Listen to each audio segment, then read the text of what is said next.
उसको चीरा, इसको मछली को चीरा, और मछली को चीरने के बाद छोटी सी वो चूप निकली। अब चूप को क्या करे, निकली पेट से, उस चूप को उन्होंने एक महिले को दे दी। ये कहीं निकले हो, कहीं सोना है चांदी है, सोना है चांदी है, तो छोटी सी चूप निकली थी। वो चूप एक महिले के पास आ गई। क्या वही जो श्राप बनी थी, वो मुसल तो पूरा घिसवाई थी, छोटी सी चूप बची थी, वो मछली ने निकली। और मछली निकलने के बाद में मछुआरे ने पकड़ी, और मछुआरे के बाद में वो संबासुर के घर आती है, और संबासुर के बाद में फिर वो एक बहेलिया ने गई। बहेलिया आई जी मारे को नहीं, बहेलिया का मतलब आपने कहा बहेलिया अपनी भाषा में जी मारता उसको, हाँ शिकारी मारते ना जी, उसके पास में आया और उसने एक तीर उस चूप को तीर के ऊपर लगा दिया। अच्छी चीज है यार, इसके तीर के ऊपर लगा उसने, उसको क्या मालूम ये क्या है, उस तीर के ऊपर उसने लगवाई। और आज समय आया तो भगवान यदुवंशी, श्राप मिल गया था उनको, यदुवंशी आपस में लड़ना शुरू, भया भया की लाड़ भी अभी हमें, अब में लड़े अभी जमीन के लिए। कौन, ये यदुवंशी, कितने करोड़ थे, हाँ आपस में लड़ते लड़ते। यदुवंशी बहुत सारा भी मेरे को याद नहीं आ रहा है इसमें, बहुत मतलब यदुवंशी हजारों करोड़ों की संख्या में, 56 करोड़ों की संख्या में थे। आपस में एरक नाम की घास को उठा उठा कर हेड़ एरक नाम की घास जहरीली होती, जानते हैं, एरक नाम की घास लड़ते शत्रु खत्म हो गए। अत्र लड़े घोर अत्र यथारी यदुवंशी, जो शस्त्र भी कम पड़ गए, तो एरक नाम की घास उखाड़ उखाड़ करके लड़ने लगे। सब यदुवंशी आपस में लड़ करके लड़ते लड़के सब समाप्त हो गए। खाली भगवान कृष्ण अच्छा, भगवान कृष्ण एक दिन बैठे बैठे विचार करने के बस अब मेरा भी जाने का समय आ गया। यदुवंशी सब चले गए, हमारा भी जावा को टेम आई गयो, अब जाने का समय आया। तो भगवान एक पेड़ के नीचे, कलम के पेड़ के नीचे बैठे, तो आदमी कभी सोता है नहीं, तो आप पग पे पग मिला को नहीं, टांग पे टांग, तो पैर पे पैर लग करके भगवान कृष्ण का सिर पर हाथ, और भगवान कृष्ण घोड़ा पे घोड़ो मिलने उठता था। वो बहेलिया आया और दूर से देखो, भगवान कृष्ण के पैर में पद्म थी, भगवान के पैर में पद्म के जानकारी है हमें, पद्म एक हीरा है, साम्राज्य वगैरह सब दाढ़ी में हीरा, पैर में पद्म, पैर में पद्म। ये जो मूर्ति है ना, बड़ी मूर्ति लाओ, मूर्ति में एक निशान आता है, हर बड़ी मूर्ति, और इनके पैर पे छाती में एक का निशान है, ये भृगु ऋषि का है। हर मूर्ति को जो बनाने वाला कलाकार होगा, सही मूर्ति उसके छाती में पैर का निशान है और पैर में पद्म का निशान है। तो पैर में पद्म, भगवान के पैर में पद्म, उसका प्रकाश थोड़ा लग रहा था दूर तक, और बहेलिया आया, और बहेलिया ने जाना वो हिरण की आंख देखा, वो पैर पे पैर रख के सोने से आंख के टाइम मेरे घुटना पे, तो पैर ऊंचा था।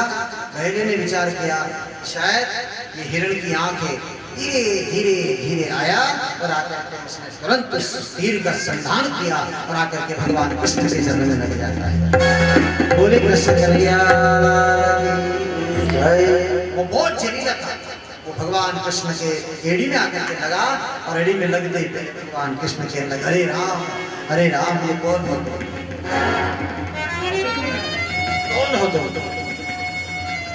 और बिना कारण तुमने मुझे क्यों मारा है भाई।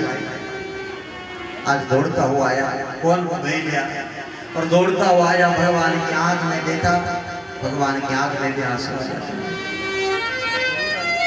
और भगवान की आंख में आंसू देख करके बहेलिया भगवान के चरणों में गिर गया, कहने लगा भगवान मैंने अपराध कर दिया है, आपका मुझे क्षमा करना।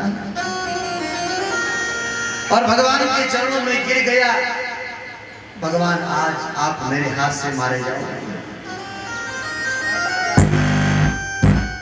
भगवान कृष्ण कहने लगे मेरे भाई, कोई किसी को मारता नहीं, कोई किसी को जिलाता नहीं, है विधि का विधान है, जो जैसा करेगा सो होएगा। तूने मुझे नहीं मारा है, तूने मुझे नहीं मारा है, याद कर ये वही बहेलिया था, बाली, समझ में, बाली ये वही था, राम जन्म में बाली बनकर बना था, और आज वो बहेलिया बनकर के आया, और भगवान कृष्ण के चरण में वही मारता। चुपके से भगवान राम ने भी उस बाली को चुपके से बाण मारा था, आज वही बदला लेने के लिए आज स्वयं वो बाली को बहेलिया भीड़ बनकर के आया। और भगवान कृष्ण ने कहा कि तेरा कोई दोष नहीं है, तू दुखी मत हो, मैं जो चाहता हूँ वही होता है। मैंने ये चाहा था कि तेरा बदला तो चुका, और विधि का विधान भी बना रहे, मैं भी मेरे धाम को जाऊं, मुझे बहाना मिल जाए मेरे जाने का। बहुत दुखी हुआ, भगवान से कहने लगा प्रभु ये निकालूं, बाण निकालूं, लेकिन कहने लगा इतने समय बहुत हो जाएगा। भगवान कृष्ण मृत्यु का कारण बना, सब वेद हकीम डॉक्टर सब चले आए। भगवान अंत समय भगवान का आया। भगवान ने कहा कि भगवान कभी मरते नहीं है, भगवान तो देह को छोड़ करके अवतरित होते हैं। भगवान अब अपने धाम को जाते हैं। सुखदेव जी ये परीक्षित को कथा सुनाते सुनाते कहने लगे धन्य है राजन, तुमने ये सप्तदिवसीय कथा सुनी और भगवान अपने धाम को चले गए। सुनते सुनते महाराज परीक्षित भी कहने लगे प्रभु अब मुझे मृत्यु का भय नहीं, मुझे नाग डसे या सांप डसे, ये तो मरा न जीवता, कोई किसी को मार नहीं सकता है, कोई किसी को जिला नहीं सकता है, कोई किसी को दुख दे नहीं सकता है, कोई किसी को सुख दे नहीं सकता है। हर व्यक्ति अपने अपने कर्म के आधार पर सुख और दुख भोगता है। भगवान अब मैं अपने धाम को जाता हूँ। इसी प्रकार वो तक्षक नाग पहला दिन की कथा में तो 7 दिन की कथा ये इसीलिए सुनते हैं लोग। 7 दिन तक भागवत कथा को जो सुनता है मेरे बहन भाई, निश्चित बात है इसका प्रमाण के साथ सुनता तो मिलता है, फल क्यों नहीं मिलता है। जो फल खा कर उसको आवाज बताएगा खाटो लागे मीठो लागे कुशल आवाज आगे, और बाकी औपचारिकता देखता है तो फिर कोई मतलब नहीं, कितनी माला पहन लो फर्क नहीं पड़ता है। संत जन कहते हैं भगवान अपने धाम को गए। महाराज परीक्षित इधर सुखदेव मुनि कहते हैं कि धन्य है राजन, तुमने सप्तदिवसीय कथा सुनी, बड़े भाव से सुनी।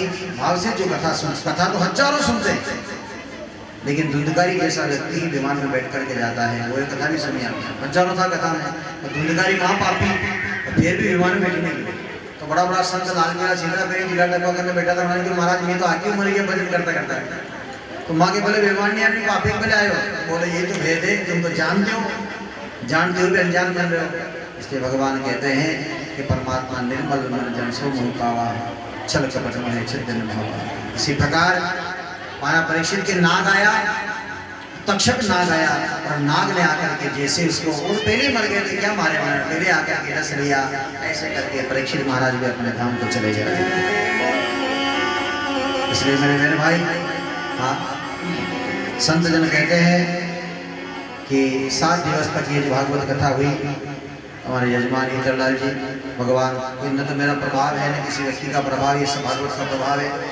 7 दिवस तक जिन यजमान के घर में भागवत हुई, परमात्मा से व्यासपीठ से गादी का तप है, गादी के बाद हम कहते हैं परमात्मा निर्मल मन से जिसने परमात्मा का भजन किया, भगवान उसको मनोवांछित फल प्रदान करें। और जैसी हमारी वाणी बुद्धि के अनुसार हमने गुरु कृपा से, हनुमान जी की कृपा से 7 दिवस कथा का आनंद लिया। 7 दिन का मिलन था, उसका भाव था। 7 दिवस तक जिसने भी भगवान की कथा को श्रवण किया है, 7 दिवस तक भगवान को इस प्रकार परीक्षित को प्रदान किया, ऐसे प्रदान बोले भागवत भगवान की जय। बोलो पंडित जी पूर्णमादः पूर्णमदः, ये पूर्णाहुति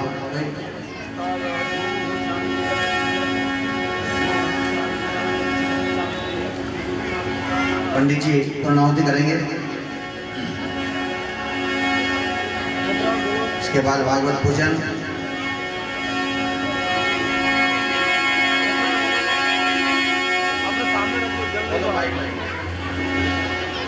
पूर्णाहुति हो रही है भगवान सप्तदिवसीय कथा की।